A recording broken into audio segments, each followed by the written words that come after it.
মহাসড়কে 3 চাকার যান চলাচল বন্ধের সিদ্ধান্ত বাতিলের দাবিতে বিভিন্ন স্থানে অবরোধ, সব সড়কে ফিটনেসবিহীন গাড়ি চলাচল বন্ধের নির্দেশ হাইকোর্টের।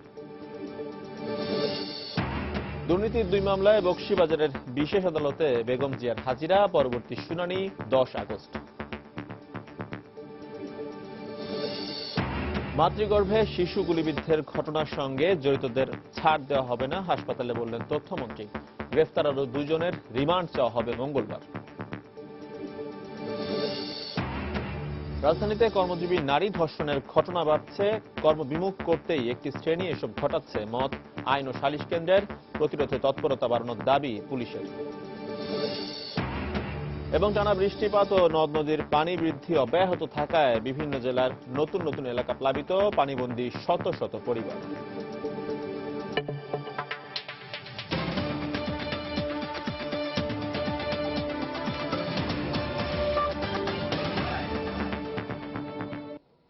প্রবাসী সময় সঙ্গে রয়েছে আমি এজি মাহমুদ। মহাসড়কে 3 চাকার যানবাহন চলাচলে নিষেধাজ্ঞা প্রত্যাহারের দাবিতে আজও দেশের বিভিন্ন স্থানে বিক্ষোভ মিছিল, সমাবেশ ও অবরোধ করে সিএনজি অটোরিকশা মালিক ও শ্রমিকরা। সোমবার নারায়ণগঞ্জ ও গাজীপুরে পুলিশের সঙ্গে বিক্ষোভকারীদের সংঘর্ষ হয়। এছাড়া সাভারে বাস ভাঙচুর করে বিক্ষুব্ধরা। আমাদের ব্যুরো প্রতিবেদক ও জেলা প্রতিনিধিদের পাঠানো তথ্য ছবি নিয়ে ডেস্ক রিপোর্ট। নিষেধাজ্ঞা প্রত্যাহারের দাবিতে সোমবার সকালে রাজধানীর অদূরে ঢাকা চট্টগ্রাম মহাসড়কের সাইনবোর্ড এলাকায় অবরোধ করে সিএনজি অটোরিকশা চালক ও মালিকরা। খবর পেয়ে ঘটনাস্থলে গিয়ে তাদের উপর লাঠিচার্জ করে পুলিশ।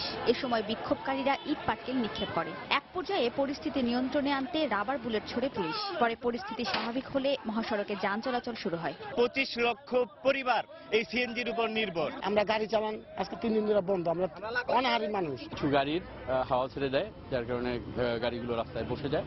পরবর্তীতে আমরা তাদেরকে রাস্তাতে ছত্রভঙ্গ করে দিই। গাজীপুরেও সোমবার সকালে ঢাকা ময়মনসিংহ মহাসড়কের চেরাগালি এলাকায় অবরোধ করে 3 চাকার অটোরিকশা শ্রমিকরা। এ সময় তাদের ছত্রভঙ্গ করে দিতে লাঠিচার্জ এবং জল কামান ব্যবহার করে পুলিশ। এতে অন্তত 5 জন আহত হন। এদিকে সোমবার দুপুরে বগুড়ার সাতমাথা থেকে একটি বিক্ষোভ মিছিল বের করে সিএনজি অটোরিকশা চালক ও মালিকরা। মিছিলটি শহরের বিভিন্ন সড়ক প্রদক্ষিণ করে আবারও সাতমাথায় গিয়ে শেষ হয়। পরে সেখানে অনুষ্ঠিত সমাবেশে কঠোর আন্দোলনের হুঁশিয়ারি দেন বিক্ষুব্ধরা। 24 ঘন্টার মধ্যে যদি বাস্তবায়ন না হয়, 24 ঘন্টা পরে আমরা বৃহত্তর আন্দোলন করতে বাধ্য হব। সাভারের নবীনগর চন্দ্রা মহাসড়কে সোমবার সকাল থেকেই অবস্থান নেন সিএনজি অটোরিকশা সহ 3 চাকার যানের মালিক ও শ্রমিকরা। এ সময় তারা বেশ কয়েকটি যানবাহনে ভাঙচুর চালায়। পরে ঘটনাস্থলে গিয়ে পরিস্থিতি নিয়ন্ত্রণে আনে পুলিশ। সোমবার সকালে নরসিংদীর বেলাবো উপজেলার বারুইচা বাস স্ট্যান্ড এলাকায় অবস্থান নেন অটোরিকশা মালিক ও শ্রমিকরা। পরে তারা ঢাকা সিলেট মহাসড়ক অবরোধের চেষ্টা করলে পুলিশি বাধায় তা পণ্ড হয়ে যায়। যেভাবে তারা হঠাৎ করে একটা সিদ্ধান্ত নেবে, ওইটা তো কিছুতেই সম্ভব না। এখন কি আমরা মরবো নাকি? মহাসড়কে সিএনজি চলাচলের কোনো সুযোগ নাই। আমাদের নোটিশে যেগুলো আসতেছে আমরা সেগুলো মামলা দিচ্ছি। এছাড়া রংপুর, কুষ্টিয়া সহ দেশের বিভিন্ন স্থানে বিক্ষোভ সমাবেশ ও অবরোধ করে সিএনজি অটোরিকশা সহ 3 চাকার যানের মালিক ও শ্রমিকরা। এসব কর্মসূচিতে অবিলম্বে মহাসড়কে 3 চাকার যানবাহন চলাচলে নিষেধাজ্ঞা প্রত্যাহারের দাবি জানানো হয়। ওয়াহিদা স্বপ্না, সময় সংবাদ। এদিকে সারা দেশের সড়কে ফিটনেসবিহীন যান চলাচলে নিষেধাজ্ঞা জারি করেছেন হাইকোর্ট। সেই সঙ্গে আগামী 30 দিনের মধ্যে এসব যান চলাচল কেন বন্ধ করা হবে না তা জানতে চেয়ে রুলও জারি করেছেন। সোমবার স্বপ্রণোদিত হয়ে বিচারপতি কাজী রেজাউল হক ও বিচারপতি আবু তাহের মোহাম্মদ সাইফুর রহমানের হাইকোর্টের দ্বৈত বেঞ্চ এই আদেশ দেন। সেই সঙ্গে প্রায় 18,77,000 অবৈধ ড্রাইভিং লাইসেন্স জব্দেরও নির্দেশ দেন আদালত। এছাড়া ভুয়া লাইসেন্স আদান প্রদানের সঙ্গে জড়িতদের চিহ্নিত করারও নির্দেশ দেওয়া হয়। 30 দিনের মধ্যে বিআরটিএকে এই সংক্রান্ত প্রতিবেদন দাখিলেরও নির্দেশ দিয়েছেন আদালত। একই সঙ্গে এই নির্দেশনায় বিআরটিএ ছাড়াও সড়ক ও সেতু মন্ত্রণালয়ের সচিব, পুলিশ বিভাগ, স্বরাষ্ট্র মন্ত্রণালয় সহ সংশ্লিষ্ট দপ্তরসমূহকে পক্ষভুক্ত করা হয়েছে।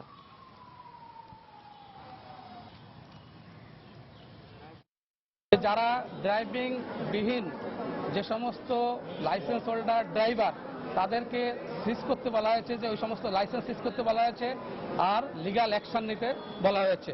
পাশাপাশি আনফিট যে গাড়িগুলি সেইগুলি চালানোর ব্যাপারে স্টপ করতে বলা হয়েছে, যেগুলো বন্ধ করতে বলা হয়েছে চেয়ারম্যান বিআরটিএকে। ইমিডিয়েট। দুর্নীতির 2 মামলায় সোমবার আদালতে হাজিরা দিয়েছেন বিএনপি চেয়ারপারসন বেগম খালেদা জিয়া। তার উপস্থিতিতেই বাদীকে জেরার কাজ সমাপ্ত করেন তার আইনজীবী। পরে মুলতবি আবেদনের পরিপ্রেক্ষিতে 10 আগস্ট মামলার পরবর্তী দিন ধার্য করেন আদালত। জিয়া অরফানেজ ট্রাস্ট ও জিয়া চ্যারিটেবল ট্রাস্ট দুর্নীতি মামলায় হাজিরা দিতে সোমবার সকালেই বকশীবাজারে স্থাপিত অস্থায়ী বিশেষ জজ আদালত অভিমুখে রওনা দেন বিএনপি চেয়ারপারসন বেগম খালেদা জিয়া। সকাল 10:30টায় নির্ধারিত সময়ে আদালত এজলাসে প্রবেশ করেন তিনি। এদিনের কার্যক্রম শুরুর পর চ্যারিটেবল ট্রাস্ট মামলার বাদীকে প্রায় 2 ঘণ্টা ধরে জেরা করেন বেগম জিয়ার আইনজীবীরা। এরপর উচ্চ আদালতে একটি আবেদন বিচারাধীন থাকায় জিয়া অরফানেজ ট্রাস্টের কার্যক্রম মুলতবি চাওয়ার পরিপ্রেক্ষিতে আগামী 10 আগস্ট মামলার পরবর্তী তারিখ নির্ধারণ করেন আদালত। পরে গণমাধ্যমের মুখোমুখি হয়ে বেগম জিয়ার আইনজীবীরা দাবি করেন, বাদীকে জেরাকালে প্রমাণ হয়েছে বেগম জিয়া কোনো অর্থ আত্মসাৎ করেননি। সরকারের একটি পয়সাও এই ট্রাস্ট খাতে ব্যবহার করা হয়নি। আমরা বলেছি এটা ব্যক্তিগত খালেদা জিয়া ট্রাস্ট জনকল্যাণমূলক এবং জাতীয়বাদী শক্তিকে উজ্জীবিত করার জন্য, এবং বাদীও স্বীকার করেছে। তবে এই বক্তব্যের বিরোধিতা করেন দুদকের আইনজীবীরা। তারা বলছেন, ব্যক্তি নামে ট্রাস্ট গঠন করে সে সময় প্রধানমন্ত্রীর ক্ষমতার অপব্যবহার করেছেন বেগম জিয়া। আমরা বলেছি তিনি প্রধানমন্ত্রী থাকাকালীন অবস্থায় প্রধানমন্ত্রীর ক্ষমতার পদকে ঘোষণা না দিয়ে প্রধানমন্ত্রীর ক্ষমতার অপব্যবহার করে তিনি নিজে লাভবান হয়েছেন, অন্যকেও লাভবান করেছেন। ট্রাস্টের নামে কেনা জমি দখলমুক্ত করতে নিয়ম মেনে অর্থ ব্যয় করা হয়েছে বলে বেগম জিয়ার আইনজীবীরা দাবি করলেও তা উড়িয়ে দেন দুদকের আইনজীবীরা। ট্রাস্টের জন্য জমি ক্রয় করা যায় এবং এখানে নগদ লেনদেন হয় না। যে টাকা তোলা হয়েছে সেই টাকাই দেওয়া হয়েছে। বাংলাদেশের প্রধানমন্ত্রী ক্ষমতায় থাকাকালীন অবস্থায় তিনি একটা ট্রাস্ট করেছেন, তার সম্পত্তি তিনি ক্রয় করেছেন। সেখানে কার ঘাড়ে কয়টা মাথা আছে অবৈধ দখল করে রাখবে আর সেগুলোর টাকা দিয়ে টাকা উচ্ছেদ করবেন, এটা একটা মিথ্যা অজুহাত আমরা মনে করি। এই দুই মামলার 70 কার্যদিবসের মধ্যে এ নিয়ে মোট 12 দিন হাজিরা দিলেন বিএনপি চেয়ারপারসন বেগম খালেদা জিয়া। সালাউদ্দিন সুমন, সময় সংবাদ, ঢাকা। অবৈধভাবে ক্ষমতায় আসা সাবেক কোন রাষ্ট্রপতি অবসর ভাতা বা অন্যান্য সুবিধা পাবেন না এমন বিধান রেখে রাষ্ট্রপতির অবসর ভাতা, আনুতোষিক এবং অন্যান্য সুবিধা আইন 2015 এর খসড়ার অনুমোদন দিয়েছে মন্ত্রিসভা।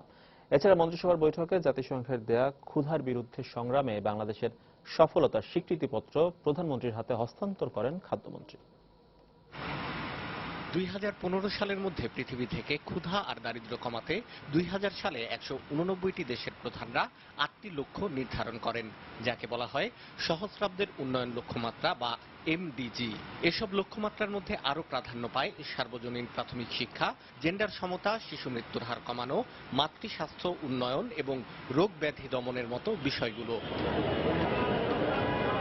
এর মধ্যে 2015 সালের আগেই দারিদ্র্য দূরীকরণ, শিশু মৃত্যুর হার কমানো, মাতৃস্বাস্থ্যের উন্নয়নে বাংলাদেশের সফলতা ছিল ঈর্ষণীয়। সফলতা এসেছে ক্ষুধার বিরুদ্ধে লড়াইও। আর এই লক্ষ্যমাত্রা অর্জনে সক্ষম হওয়ায় গত জুন মাসে জাতিসংঘের কৃষি ও খাদ্য সংস্থা এবং বিশ্ব খাদ্য কর্মসূচি আনুষ্ঠানিকভাবে স্বীকৃতি দেয় বাংলাদেশকে।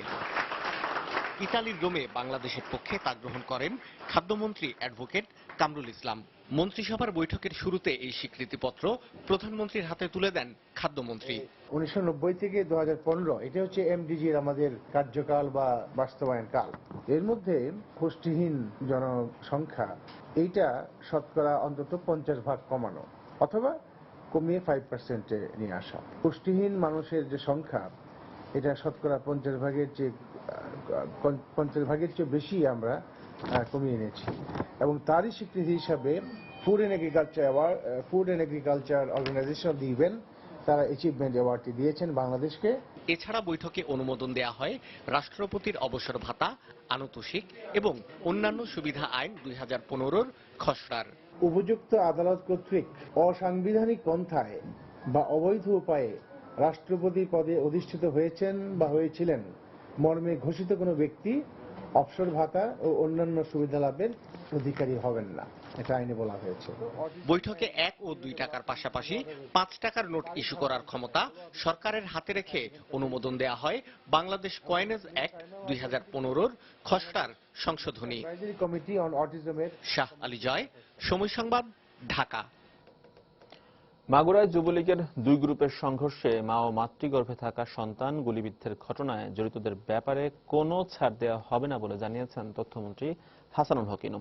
সোমবার দুপুরে চিকিৎসাধীন মা নাজমা ও তার শিশুর শারীরিক অবস্থা দেখতে ঢাকা মেডিকেল কলেজ হাসপাতালে যান তথ্যমন্ত্রী। আহত শিশু ও তার মায়ের শারীরিক অবস্থা সম্পর্কে জানতে কর্তব্যরত চিকিৎসকের সঙ্গে কথা বলেন তিনি। স্পর্শকাতর চিকিৎসার সঙ্গে জড়িত চিকিৎসকদেরকেও ধন্যবাদ জানান মন্ত্রী। এ সময় দেশের চিকিৎসা পদ্ধতির প্রশংসা করেন তিনি। একই সঙ্গে ন্যাক্কারজনক এই ঘটনায় জড়িত বাকি অপরাধীদেরও আইনের আওতায় আনা হবে বলে জানান তথ্যমন্ত্রী।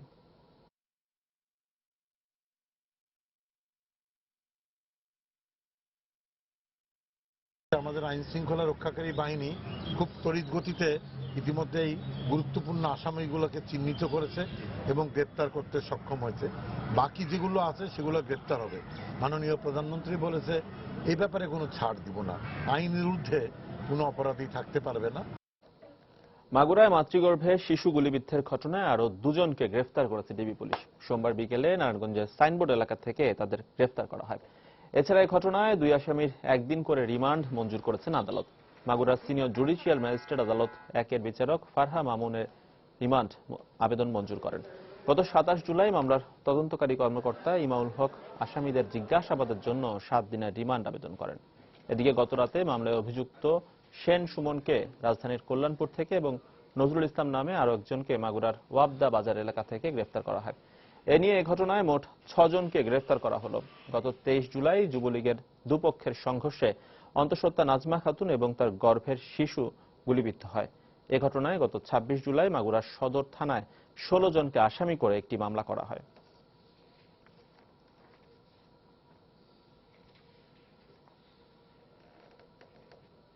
এদিকে ঘটনায় গ্রেফতার প্রধান আসামি সুমন সেনকে ঢাকা র্যাব 4 থেকে এবং নারায়ণগঞ্জ থেকে গ্রেফতার হওয়া 2 সহোদর বাপি ও সাগরকে সোমবার রাত 10:30টার দিকে মাগুরায় নেওয়া হয়। এ সময় জেলার অতিরিক্ত পুলিশ সুপার মোহাম্মদ তরিকুল ইসলাম জানান, মঙ্গলবার এদের মাগুরা চিফ জুডিশিয়াল ম্যাজিস্ট্রেট আদালতে হাজির করে রিমান্ডের আবেদন করা হবে। এ নিয়ে আমরা টোটাল 6 জনকে গ্রেপ্তার করেছি। 6 জনই এজাহারনামীয় এবং ঘটনার সাথে তারা প্রাথমিকভাবে আমরা যেটা জেনেছি যে তারা সম্পৃক্ত ছিল। আমরা এর মধ্যে বিজ্ঞ আদালত 2 জনকে একদিনের রিমান্ড মঞ্জুর করেছেন। বাকি 4 জনের জন্য আমরা আগামীকালকে রিমান্ডের প্রেয়ার দিব এবং আমরা আমাদের সর্বাত্মক অভিযান অব্যাহত আছে। প্রবাসী সময় আরো থাকছে। প্রশ্ন ফাঁসের ঘটনায় ঢাকা ও যশোর থেকে 3 শিক্ষক সহ 9 জনকে গ্রেফতার। জালিয়াতির সঙ্গে দীর্ঘদিন ধরে জড়িত থাকার অভিযোগ। এবং টেস্ট সিরিজ ড্র হওয়ায় হতাশ 2 দলের অধিনায়ক। প্রোটিয়াদের বিপক্ষে বৃষ্টির কারণে খেলা না হয় অনেক কিছু শেখা থেকে বঞ্চিত টাইগাররা, মতামত সাবেকদের।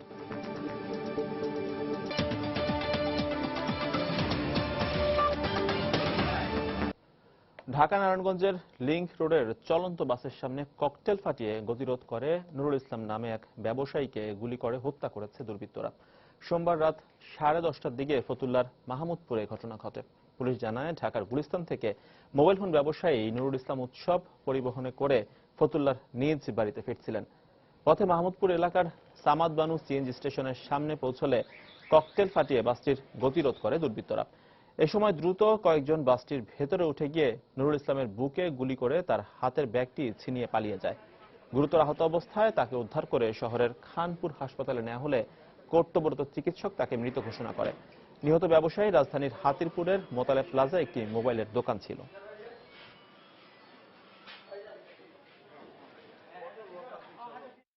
সবার আর্মস গালাগালি করতেছে আর ফায়ার করতেছে। পরে আরো ভয়ে আরো নিচে গেলাম। গুলির আওয়াজ দেখলাম 3-4টা। তারপরে আমার সাথে যে ছিল ওই যে ভাই, উনি গেল লিটু ভাই নুরুল ইসলাম ভাইয়ের গুলি করছে। আমরা এটা নিয়ে কাজ করতেছি, আমাদের অফিসাররা পিওতে আছে। আমি এখানে চলে আসছি, এখান থেকে আমিও আবার পিওতে চলে যাব এবং আমাদের যে কাজগুলো এটা অলরেডি শুরু হয়ে গেছে। আমরা আশা করতেছি যে যারা অপরাধী তারা অচিরেই গ্রেপ্তার হবে। রাজধানীতে অল্প দিনের ব্যবধানে 2টি গণধর্ষণের ঘটনা ঘটেছে, যেখানে ধর্ষণের শিকার হয়েছেন 2 জন নারী বিক্রয়কর্মী। ঢাকা মহানগর দোকান মালিক সমিতি এসব ঘটনার তীব্র নিন্দা জানিয়ে কার্যকরী ব্যবস্থা নেওয়ার আশ্বাস দিয়েছে। এদিকে আইন ও সালিশ কেন্দ্র বলছে, নারীদের কর্মবিমুখ করতেই একটি শ্রেণী উদ্দেশ্য প্রণোদিত হয়ে এসব ঘটনা ঘটাতে পারে।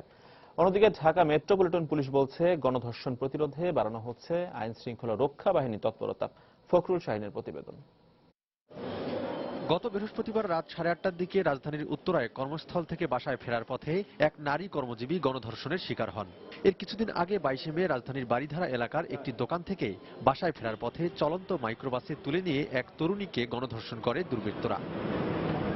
আশকের তথ্য মতে গত 5 বছরে সারা দেশে গণধর্ষণের ঘটনা ঘটেছে 1135টি, যার মধ্যে রাজধানীতে একাধিক গণধর্ষণের ঘটনা ঘটলেও কর্মস্থল থেকে বাসায় ফিরতে চলতি পথে গণধর্ষণের ঘটনা এই বছরই প্রথম। পাবলিক থেকেও কিছু বলতে পারতেছে না, কারণ এখানে নিশ্চয়ই এমন কিছু লোকরা আছে যে তাদের ভয় বলতে পারতেছে না। কেন? আমার কথা হচ্ছে না, তারা যেন কোনো ভয় না পায়। সরকার পক্ষ থেকে অবশ্যই কিছু করা হয়, যেন আমাদের নিরাপত্তার জন্য আমাদের যেন কোনো কিছুতে পিছিয়ে না আসতে হয়। কিভাবে যাই, আমরা ভালোভাবে বাসায় পৌঁছাইছি কিনা আমাদেরকে টেক কেয়ার অবশ্যই করতে হবে, তা না হলে তো আমরা কাজ করতে পারবো না।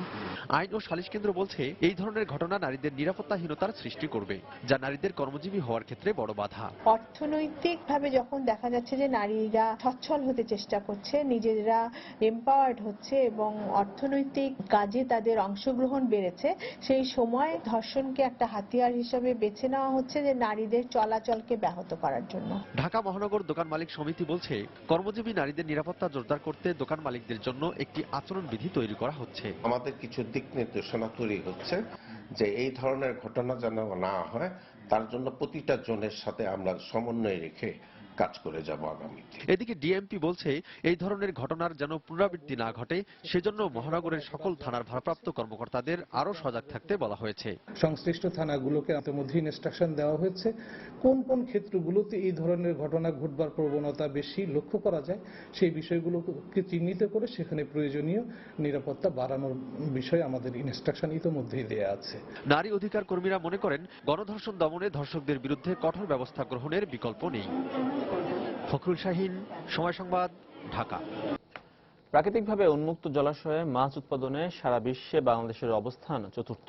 দেশের বিস্তীর্ণ অঞ্চল জুড়ে হাওর-বাওর জলাশয়ে রয়েছে নানা প্রজাতির দেশি মাছের সম্ভার, কিন্তু এই বিশাল মৎস্য ভাণ্ডার যাদের আয়ের একমাত্র উৎস, অভিযোগ রয়েছে সেই হাওরবাসী দরিদ্র মৎস্যজীবীরাই এখানকার মাছ ধরতে পারেন না।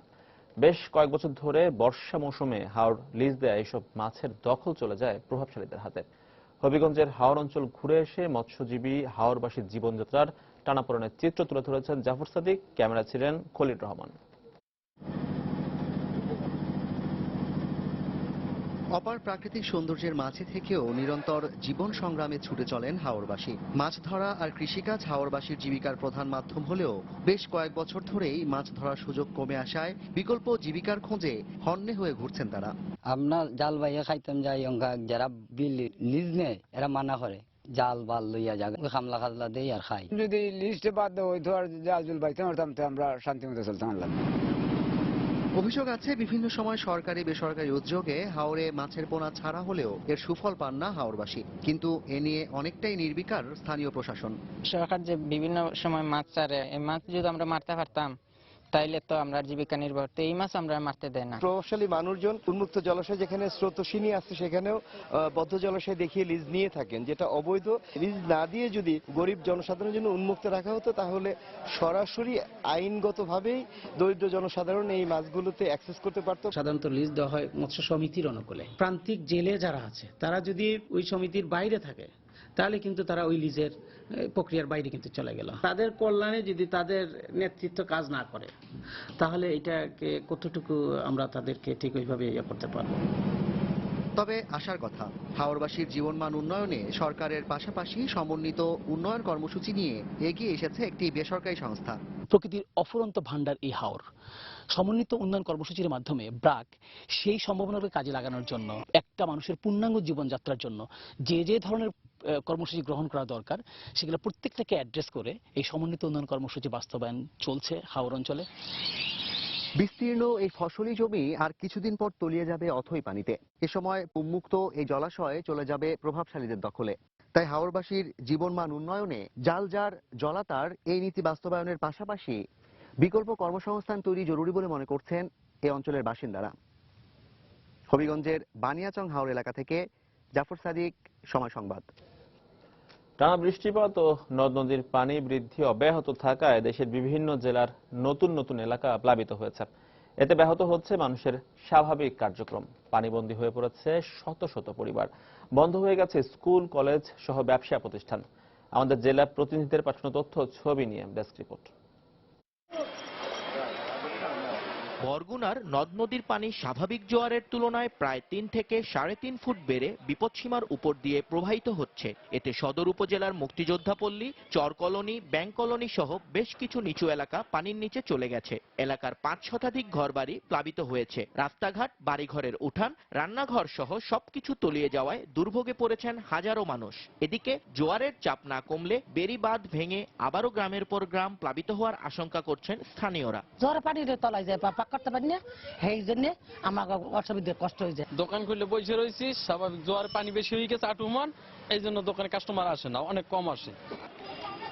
অপরিবর্তিত আছে নোয়াখালীর বেগমগঞ্জ উপজেলার বন্যা পরিস্থিতি। তবে এখনো বাড়িঘর থেকে পানি না নামায় পানিবন্দী হয়ে আছেন 8টি ইউনিয়নের 150 গ্রামের মানুষ। এদিকে এই জলাবদ্ধতা নিরসনে অভিযানে নেমেছে উপজেলা প্রশাসন। আমরা এখন উদ্যোগ নিয়েছি এই মাটিটাকে কেটে দিয়ে এখান দিয়ে পানি সরে যাওয়া এবং পানির সাথে যে খালের সাথে যে সংযোগ, মূল সংযোগটা আমরা সেটা চালু রাখার জন্য চেষ্টা করছি। টানা বর্ষণ ও উজানের পানি নেমে আসায় কাপ্তাই হ্রদের পানি বেড়ে ডুবে গেছে রাঙামাটির পর্যটকদের অন্যতম আকর্ষণ ঝুলন্ত সেতু। এদিকে হ্রদের পানি বিপদসীমা অতিক্রম করায় কাপ্তাই বাঁধের স্পিলওয়ে দিয়ে অতিরিক্ত পানি ছেড়ে দেওয়া হয়।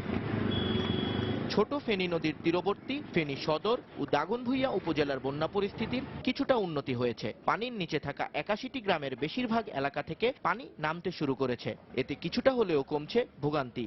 এছাড়া পানি কমার সঙ্গে সঙ্গে দৃশ্যমান হচ্ছে ক্ষয়ক্ষতির ভয়াবহতা। দুর্গত লোকদের জন্য আমরা জেলা প্রশাসন থেকে 115 মেট্রিক টন চাল বরাদ্দ দিয়েছি, 5 লক্ষ টাকা জিআর ক্যাশ বরাদ্দ দিয়েছি শুকনা খাবার বিতরণের জন্য।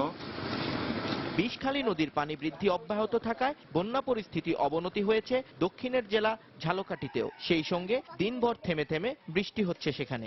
এতে গত 3 দিন ধরে পানিবন্দী হয়ে আছেন 15টি গ্রামের শত শত মানুষ। তলিয়ে গেছে ফসলের ক্ষেত। স্থানীয় কৃষি বিভাগের হিসেব মতে আমনের বীজতলার ক্ষতির পরিমাণ দাঁড়িয়েছে 39 লাখ টাকা। নিয়ন মোহাইমিন, সময় সংবাদ। এবার প্রবাসের খবর। দীর্ঘ 66 ঘন্টা বিতর্ক আলোচনার পর সর্বসম্মতিক্রমে পাশ হয়েছে জাতিসংঘ 2015 এজেন্ডা। টেকসই উন্নয়নে বিশ্ব নেতারা এই ঐক্যমত্যের প্রশংসা করেছেন জাতিসংঘ মহাসচিব বান কি মুন। 2015 এজেন্ডা বাস্তবায়নকে বিশ্বের জন্য ঐতিহাসিক টার্নিং পয়েন্ট বলে মন্তব্য করেন জাতিসংঘের মহাসচিব। 2015 এজেন্ডা বাস্তবায়ন নিয়ে ঐক্যমত্যে পৌঁছতে গত 2.5 বছর ধরে আলোচনা চালিয়ে আসছে সংস্থাটি। 2030 সালের মধ্যে চরম দারিদ্রতার নির্বাসন, সমৃদ্ধি, জনগণের সুস্বাস্থ্য এবং পরিবেশ রক্ষায় প্রস্তাবনা কার্যকর হবে বলে অভিমত ব্যক্ত করেছেন বিশ্ব নেতারা। টেকসই উন্নয়ন, অর্থনৈতিক সমতা, বৈষম্য দূর করা, সম উন্নয়ন ও জনগণের অংশীদারিত্ব নিশ্চিত করতে গত 2013 সালে বাংলাদেশের প্রধানমন্ত্রী শেখ হাসিনা জাতিসংঘে যে প্রস্তাবনা রেখেছিলেন, 2015 এজেন্ডাতে তারই প্রতিফলন ঘটেছে বলে জানিয়েছেন সংস্থাটিতে নিযুক্ত বাংলাদেশের রাষ্ট্রদূত ডক্টর AK আব্দুল মোমেন। বাংলাদেশ অচিরে একটি সমৃদ্ধশালী দেশে পরিণত হতে চলেছে উল্লেখ করেছেন হবিগঞ্জের জেলা পরিষদ প্রশাসক ডক্টর মুশফিক হোসেন চৌধুরী। রোববার নিউ ইয়র্কে হবিগঞ্জবাসীদের দেয়া এক সংবর্ধনা অনুষ্ঠানে তিনি এ আহ্বান জানান। অনুষ্ঠানে অন্যান্যদের মধ্যে আরো বক্তব্য দেন বাংলাদেশ সোসাইটি অব নিউ ইয়র্কের সভাপতি আজমল হোসেন কুনু ও সাজবাদিক মুজাহিদ আনসারি।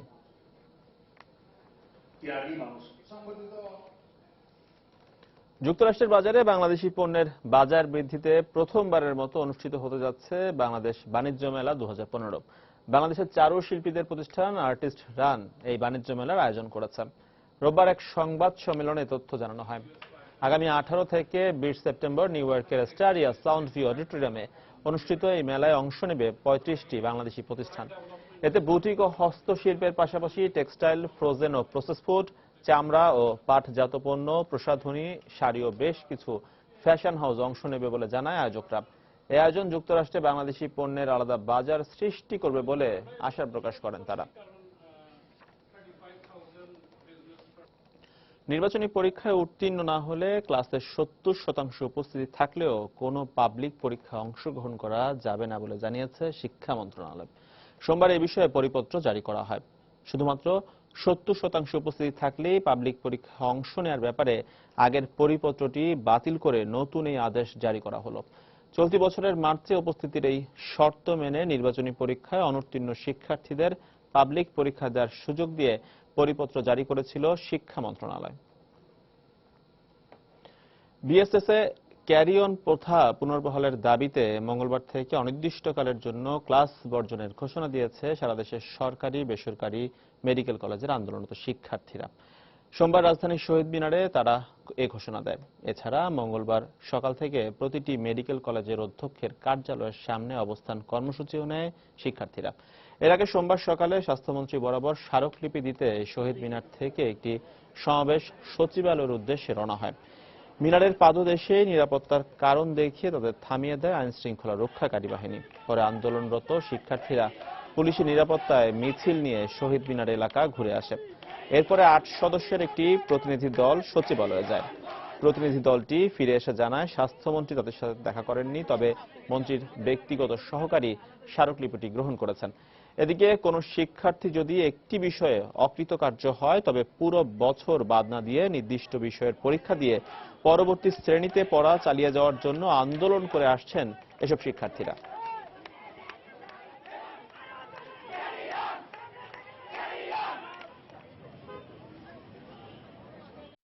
সারা বাংলাদেশের সব সরকারি এবং প্রাইভেট মেডিকেলের সকল ক্লাস ওয়ার্ড আমরা একযোগে বর্জন করতেছি। অনির্দিষ্টকালের জন্য কোনো ক্লাস মেডিকেলের কোনো first year, junior, third year কোনো ক্লাস ওয়ার্ড হবে না। এরই পাশাপাশি আমরা শুধু ক্লাস বর্জন করেই আমরা ক্ষান্ত থাকবো না। আমরা প্রত্যেক মেডিকেলে, সরকারি বেসরকারি প্রত্যেক মেডিকেলের প্রিন্সিপালের রুমের সামনে সকাল 8টা থেকে বিকাল 2টা পর্যন্ত অবস্থান কর্মসূচি নেব, যাতে তারা দ্রুত একটা পদক্ষেপ নেয়। প্রশ্নপত্র ফাঁসের সঙ্গে জড়িত থাকায় ঢাকা ও যশোর থেকে 3 শিক্ষক সহ 9 জনকে গ্রেফতার করেছে গোয়েন্দা পুলিশ। পুলিশ জানায় ফেসবুক মনিটরিং করে প্রশ্নপত্র ফাঁসের সঙ্গে জড়িত থাকায় শনিবার যশোর থেকে 6 শিক্ষার্থীকে গ্রেফতার করে তারা। এরা যশোর পলিটেকনিক ইনস্টিটিউট ও যশোরের একটি বেসরকারি পলিটেকনিক ইনস্টিটিউটের ছাত্র। সোমবার দুপুরে রাজধানীর মিন্টো রোডে সংবাদ সম্মেলনে এ তথ্য জানায় গোয়েন্দা পুলিশ।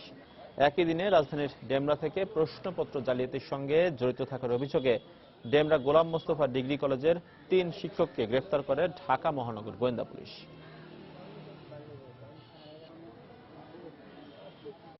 পলিটেকনিক ইনস্টিটিউটের প্রশ্নপত্র ফাঁস হওয়ার অভিযোগে পরীক্ষা স্থগিত করা হয়েছে। এই পরীক্ষা 1, 2 এবং 12 তারিখে অনুষ্ঠিত হওয়ার কথা ছিল। তো সেই প্রশ্ন ফাঁসের ঘটনাকে কেন্দ্র করে পরীক্ষা যেমন বাতিল করেছে, ঠিক তেমনি ভাবে অথরিটি একটা মামলা করেছিলেন। 6 জনকে গ্রেপ্তার করেছে। এদের ভিতরে এজাহার নামী আসামি সুমন, প্রত্যেকের কাছ থেকেই তাদের প্রশ্নপত্রের যে সফট কপি সেটি উদ্ধার করা হয়েছে। এবার আন্তর্জাতিক প্রসঙ্গ। বিদ্রোহী গোষ্ঠী nationalist socialist council of Nagaland SNCN এর সঙ্গে ঐতিহাসিক শান্তি চুক্তি করেছে ভারত সরকার। সোমবার নয়াদিল্লিতে সংবাদ সম্মেলনে প্রধানমন্ত্রী নরেন্দ্র মোদী, স্বরাষ্ট্রমন্ত্রী রাজনাথ সিং, অন্যান্য সরকারি কর্মকর্তা ও NSCN এর অধিকারীদের উপস্থিতিতে এই চুক্তির ঘোষণা দেন। তিনি বলেন, এর মাধ্যমে 6 দশক ধরে ঝুলে থাকা নাগাল্যান্ডের রাজনৈতিক ইস্যুর সফল ও শান্তিপূর্ণ পরিসমাপ্তি ঘটল। অনুষ্ঠানে উপস্থিত NSCN এর প্রধান থুইয়াঙ্গেলে মুইভা প্রধানমন্ত্রীর প্রশংসা করে বলেন, নাগার জনগণ নরেন্দ্র মোদীকে তার নেতৃত্বের জন্য আজীবন মনে রাখবেন।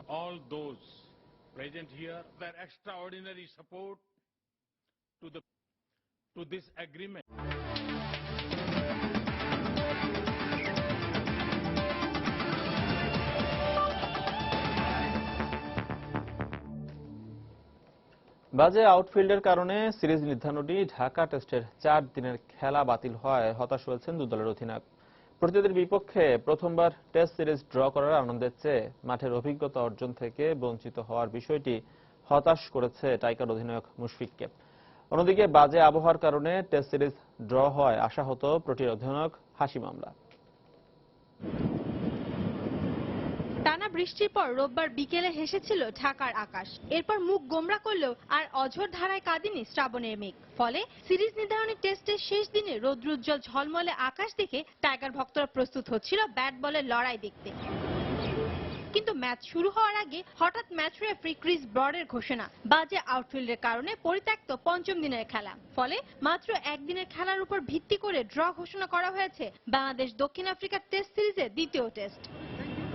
আর সাদা পোশাকের র্যাঙ্কিং এর শীর্ষ দল দক্ষিণ আফ্রিকার সাথে প্রথমবারের মতো টেস্ট সিরিজ ড্রয়ের ফলে বাংলাদেশের রেটিং পয়েন্ট 6 বাড়লেও সন্তুষ্ট নন অধিনায়ক মুশফিক। ম্যাচ রেফারির সিদ্ধান্তে কিছুটা অবাক হয়ে জানালেন, এ ধরনের অভিজ্ঞতা বাংলাদেশের জন্য সম্পূর্ণ নতুন। আউটফিল্ড যেরকম একটু ভিজে আছে সেটা কিনা হয়তো 2-3 ঘন্টা লাগবে, তারপরও সান যদি আউট হয় আর দেন তারপরে 3টা ইনিংস খেলার রেজাল্ট না আউট হওয়া, তো এটা আসলে সেই হিসেবে হয়তো বা তারা মনে করেছে যে হ্যাঁ এটা suitable time to call down. Even আমাদেরকে বা দুই টিমকে কাউকে জিজ্ঞেসও করা হয় না, হারা জিতে পরের ব্যাপার, বাট এরকম এক নাম্বার টিমের সাথে খেলা, তো আপনি এখানে অনেক কিছু শিখতে পারতেন। সো এবং তারা যে কন্টিনিউয়াসলি বোলিং ইউনিট হিসেবে ব্যাটসম্যানদেরকে প্রেসারে রাখে বা ব্যাটসম্যানরাও যে খুব লিমিটেড মিস্টেক করে, তো এইগুলো অনেক কিছু শেখার ছিল যেটা আমরা হয়তো বঞ্চিত হলাম। অন্যদিকে বাংলাদেশ সিরিজে প্রোটিয়াদের অর্জনের খাতায় ডেল স্টেনের 400 উইকেট ছাড়া কিছুই নেই উল্লেখ করে শেরে বাংলা জাতীয় ক্রিকেট স্টেডিয়ামের ড্রেনেজ ব্যবস্থা ও নিজেদের রেটিং কমে যাওয়ায় এর সমালোচনা করেন অধিনায়ক হাশিম আমলা। খেলার জন্য আমরা মরিয়া ছিলাম, আবহাওয়ার উপর কারো নিয়ন্ত্রণ নেই, কিন্তু আউটফিল্ডের ড্রেনেজ ব্যবস্থা কিছুটা ভালো হলে 4 দিন খেলা পরিত্যক্ত হতো না। আউটফিল্ডের কিছু জায়গার অবস্থা খুবই বাজে, এখানে খেললে ইনজুরির সম্ভাবনা রয়েছে। বাংলাদেশে আমরা সিরিজ জয়ের লক্ষ্য নিয়ে এসেছিলাম, কিন্তু ব্যর্থ হয়েছি। আর প্রথম ব্যাট করলে প্রোটিয়াদের একমাত্র অর্জন স্টেনের 400 উইকেটের জন্য ভারত সিরিজ পর্যন্ত অপেক্ষা করতে হতো। দুদলের অধিনায়কই ব্যর্থ হয়েছেন প্রাপ্তি ও সম্ভাবনার হিসাব মেলাতে, কিন্তু বাজে আবহাওয়ার বিষয়টি মেনে নিয়ে প্রস্তুত হচ্ছেন আসন্ন সিরিজের জন্য। অক্টোবরে স্বাগতিক বাংলাদেশের মুখোমুখি হবে অস্ট্রেলিয়া, আর 3 মাস পর প্রোটিয়াদের প্রতিপক্ষ টিম ইন্ডিয়া। শায়লা পারভিন, সময় সংবাদ, ঢাকা। প্রবাসী সময়ের এই পর্যায়ে শীর্ষ সংবাদ জানিয়ে দিচ্ছি আরেকবার। মহাসড়কে 3 চাকার যান চলাচল বন্ধের সিদ্ধান্ত বাতিলের দাবিতে বিভিন্ন স্থানে অবরোধ, সব সড়কে ফিটনেসবিহীন গাড়ি চলাচল বন্ধের নির্দেশ হাইকোর্টের। দুর্নীতির 2 মামলায় বকশীবাজারের বিশেষ আদালতে বেগম জিয়ার হাজিরা, পরবর্তী শুনানি 10 আগস্ট। মাতৃগর্ভে শিশু গুলিবিদ্ধের ঘটনার সঙ্গে জড়িতদের ছাড় দেওয়া হবে না, হাসপাতালে বললেন তথ্যমন্ত্রী। গ্রেফতার আরো 2 জনের রিমান্ড চাওয়া হবে মঙ্গলবার। রাজধানীতে কর্মজীবী নারী ধর্ষণের ঘটনা বাড়ছে, কর্মবিমুখ করতেই একটি শ্রেণী এসব ঘটাচ্ছে। মত, আইন ও সালিশ কেন্দ্রের প্রতিরোধে তৎপরতা বাড়ানোর দাবি পুলিশের। এবং টানা বৃষ্টিপাত ও নদ নদীর পানি বৃদ্ধি অব্যাহত থাকায় বিভিন্ন জেলার নতুন নতুন এলাকা প্লাবিত, পানিবন্দী শত শত পরিবার। দর্শক, এই ছিল প্রবাসী সময়। যে কোনো খবর পেতে ভিজিট করুন সময়নিউজ.টিভি। যে কোনো রবি ও স্টেটাস নম্বর থেকে সময় সংবাদের খবর, অনুষ্ঠান সম্পর্কে জানতে এবং যে কোনো তথ্য সময় সংবাদকে জানাতে ডায়াল করুন 16242 নম্বরে। এছাড়া মাত্র খবর আপনার মোবাইলে পেতে SMS করুন, স্টার স্পেস SN লিখে পাঠিয়ে দিন 16242 নম্বরে। আর সঙ্গেই থাকুন সময়।